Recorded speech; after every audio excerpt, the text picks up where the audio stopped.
He's got it over his head. He's 4 got a p.m. mask. Right out of the gate, notice the framing here, appearance versus legality. This is a classic tension in criminal law. Looking suspicious doesn't automatically equal being criminal. So ask yourself, how much should perception actually matter when rights are on the line? Mask covering his whole face. Make it sound like he's a monster. I get it. They come up to him. They start asking him questions. We don't have any reason to, and he doesn't have to answer.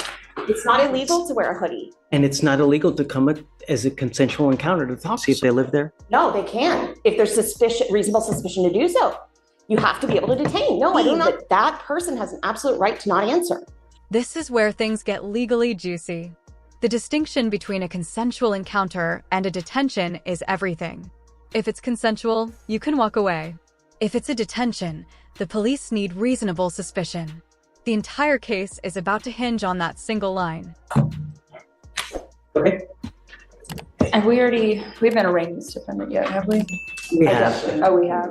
Oh, okay. I have no idea. I just got Okay. I don't know if Judge heard the facts. Yeah. I did. And I know that he had no prior notice, but they do, according to the statute, have the ability to exclude. And if you fail to leave at that point, and that's what I was looking at, he refused. Let me pull up the statute. Hold on. I don't want to speak wrong. Is it alleged as a refusal to leave? It seemed like to me because he kept, now of course it doesn't have to be verbal, right? The refusal doesn't have to be verbal, like screw you, I'm not going anywhere. Well, But I think action so and the ability to affirmatively, I understand, but Hey, he's actually a legitimate, like his sister-in-law lives there. His family's here. they asked him. He didn't respond though. And I don't think he has to respond because I want to talk to you about the initial detention. I think that But remember, Pause here. This is a strategic pivot by the defense. Instead of arguing what happened later, the lawyer rewinds the entire situation back to the initial stop. If that first step is or unlawful, everything after it starts to crumble. It's like pulling the first domino. this is a mere probable cause hearing. We're just to see whether he, like when you're getting the And I get outside that, facts but- as to like mental I health, know, he I was know. inebriated. I get that, but actually the detention is a fact in this case because when you're talking about interference with public duties, you're talking about the officers executing a lawful duty. That's part of the state's language on probable cause. They have to actually prove that the officer's exercising a lawful duty of detaining him. Let's get there. Well, right. So there's a logical step-by-step. So let me pull the, all right. Judge, can I go pull my computer real quick? Yeah, go for it. Okay, I'm ready.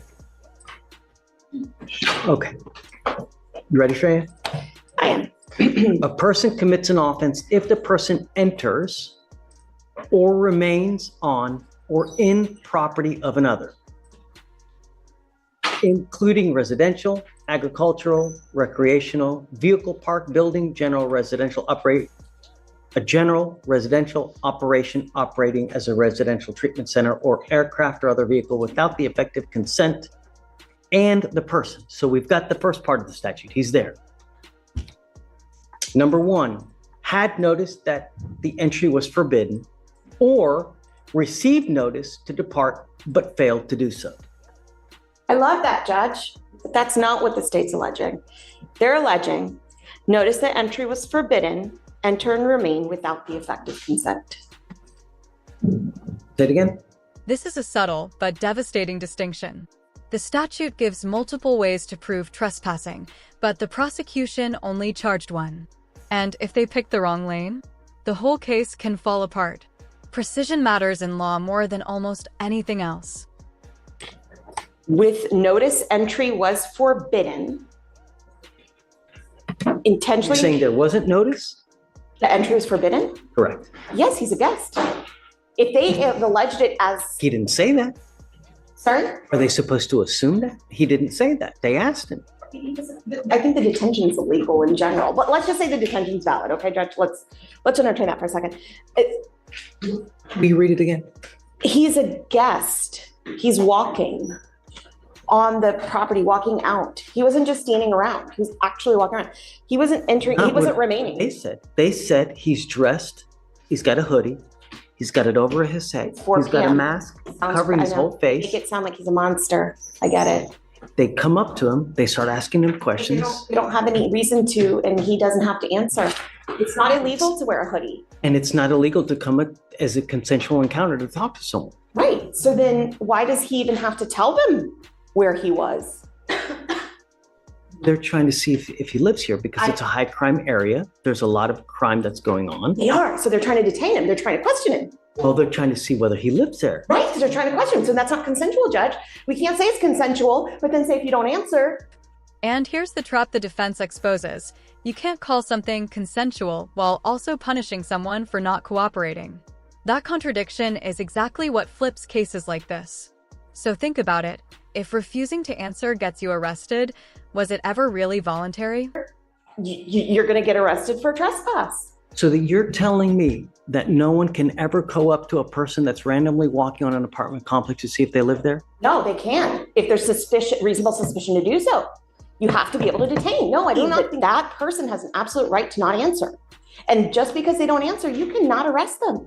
It's exactly like if the detention was illegal and they fail to ID, you can't fail to ID when you don't have to ID. And on top of that, Judge, he really wasn't trespassing. We have family members, like, even if he was trespassing, my stance is they cannot go up and detain him. If you're saying, Judge, he had to answer that, then it was a lawful detention. So if you're finding that there was a lawful detention because he was wearing a hoodie. Dan, do you need me to just sign something? Judge, I'm approaching because he didn't sign the paperwork and because I think what I was told is he has to be true with the first thing that we got. Okay, we'll do, sorry. No, we're good. Okay, can you? So would you like me to read PC, Judge, Yeah. again? Okay. So on 10/30, 24 officers were patrolling an apartment complex in Harris County, Texas that is known to have a high amount of crime. Officers are familiar with the property manager who's complained about trespassers in the past. There were multiple no trespassing, no loitering signs throughout the apartment complex. Entry is forbidden. Notice that entry is forbidden. Okay. Officers observed the defendant walking around the apartment complex wearing a hoodie with a hood up and a mask covering his whole face, holding an unknown object in his pocket. Officers asked the defendant if he lived in the complex, and the defendant did not answer. Officers believed that crime was afoot as the defendant refused to remove his hands from his pockets.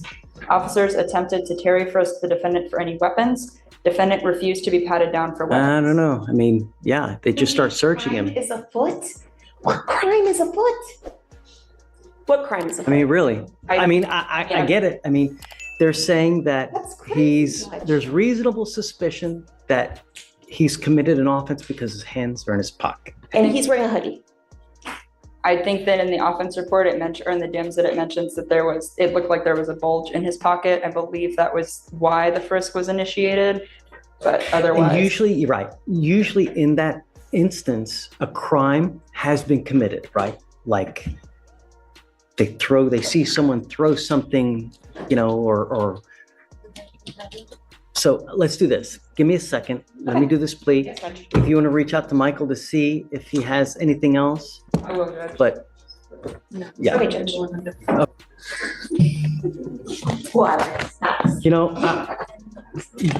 There are at times when there's a reason we have lawyers, right?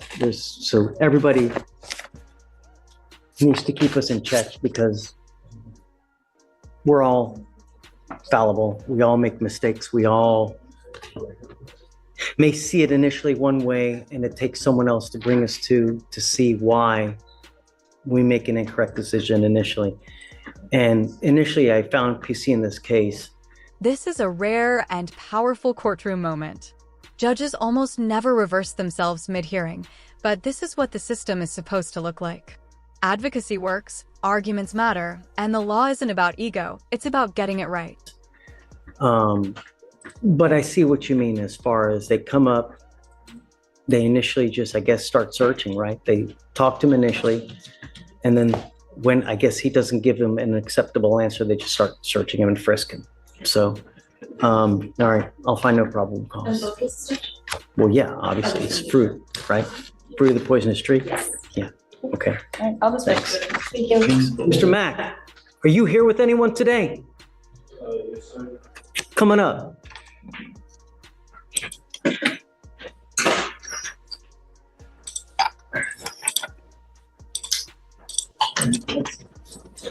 I found no probable cause in your cases and they're being dismissed today.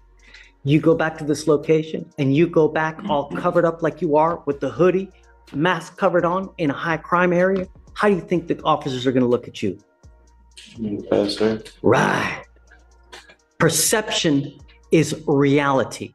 If you look like a thug, people will treat you like a thug. So I'm finding no probable cause.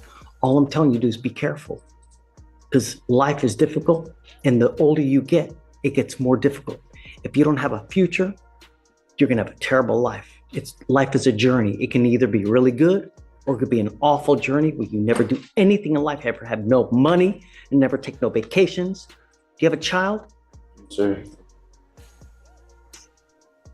90% of divorces in this country are because people have no money and all they do is fight. Do something with your life, Mr. Mack. Don't be a statistic. All right, guys.